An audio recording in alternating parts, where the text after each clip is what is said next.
Ayran, eu sempre me pergunto como é que surgiram alguns direitos que hoje a gente considera garantidos. É verdade, Mônica. O direito à saúde, por exemplo. Todo mundo sabe que o Brasil tem o maior sistema público de saúde do mundo, o SUS, e que a Constituição brasileira diz que saúde é direito de todos e obrigação do Estado. Mas como esse trecho da Constituição foi parar lá? Bom, no caso do SUS, lá nos anos de 1980, teve muita pressão social para que fossem criadas leis que garantissem o acesso à saúde para todas e todos os brasileiros. E com a Lei Maria da Penha aconteceu uma coisa parecida, né?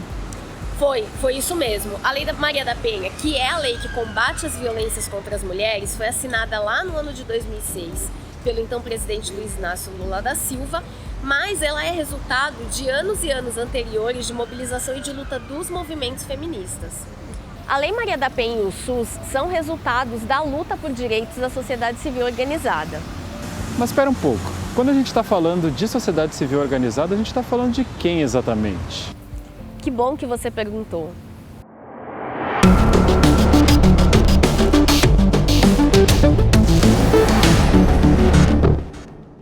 Quem vai ajudar a gente a entender essa história é a Graciela Hopstein, diretora executiva da Rede Como Há, uma rede de fundos e fundações filantrópicas que fortalecem o trabalho da sociedade civil organizada. Graciela, do que a gente está falando quando a gente fala de sociedade civil organizada? Sabe que o conceito de sociedade civil é um conceito de luta, né? Que nós temos definições desde Gresham até sei lá, né? Outros autores que justamente com a retomada desse conceito, na verdade, hoje temos, digamos, diversas nuances com relação ao conceito. Quando a gente fala, estou dizendo a gente que está no campo da filantropia, falamos de sociedade civil organizada, estamos principalmente fazendo menção a grupos, associações, coletivos, movimentos que estão na sociedade civil. Isso não implica que a gente não considere outros atores que formam parte da sociedade civil, né? Como, por exemplo, empresários, fundações empresariais, porque se a gente voltar, por exemplo, ao conceito de Gramsci, né? Ele fala que a sociedade civil é tudo aquilo que não é sociedade política, né? Ou seja, tudo aquilo que não é governo, né? Que, inclusive, dentro da sociedade civil, a gente tem os partidos políticos, né?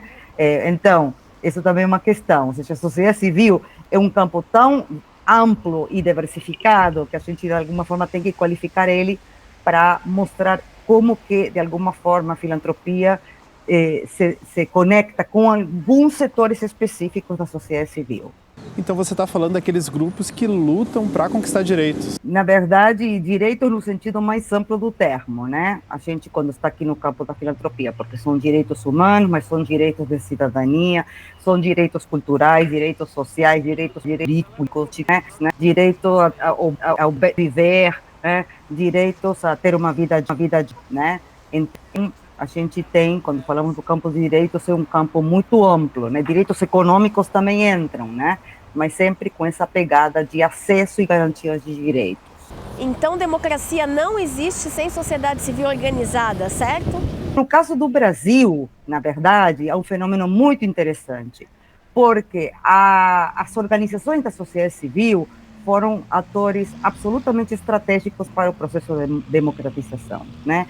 Ou seja, nós já tínhamos, né, já tinha no Brasil organizações, né, que lutavam por direitos, né, organizações que de alguma forma, principalmente os direitos, né, a democracia, ter um sistema político democrático, né? Então, acho que a gente tem, né, ali um conjunto de atores, né, que começa justamente a brigar, né, por ter um sistema democrático, que começam realmente, inclusive, todas as organizações que reclamavam por, inclusive, questões vinculadas aos excessos, né, às violações de direitos por parte da ditadura militar, né? Então, todos esses atores, né, começam a ocupar um lugar muito importante na cena política e, obviamente, depois de 88, né, e com a Constituição de 88, começa a se expandir o campo de uma forma muito significativa. E qual foi o resultado disso para a democracia brasileira?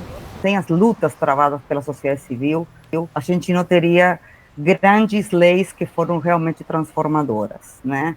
transformadoras, inclusive nas relações sociais, né?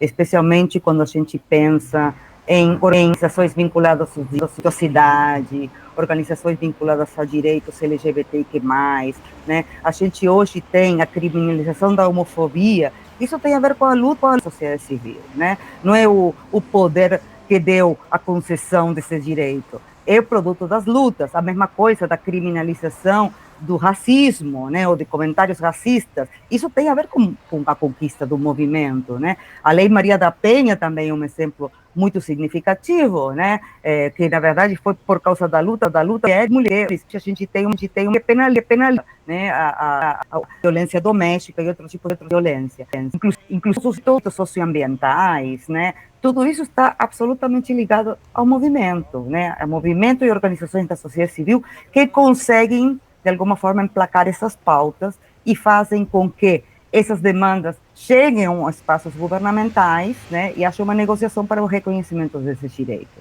Então, por mais que a Constituição determine um conjunto de direitos, né, porque inclusive a Constituição de 88 é conhecida, né, como Constituição cidadã, né, ela formula direitos, mas ela não criou os mecanismos para que esses direitos pudessem ser efetivamente reconhecidos e implantados. Aí teve um papel fundamental a sociedade civil. Tá ótimo, Graciela. Muito obrigada pelas informações. É isso, pessoal. Para ter uma democracia forte, a gente precisa de uma sociedade civil atuante, capaz de pressionar pela efetivação de direitos. Se você gostou desse vídeo, curta e compartilhe com os amigos. E a gente te espera no próximo vídeo da série Que Bom Que Você Perguntou.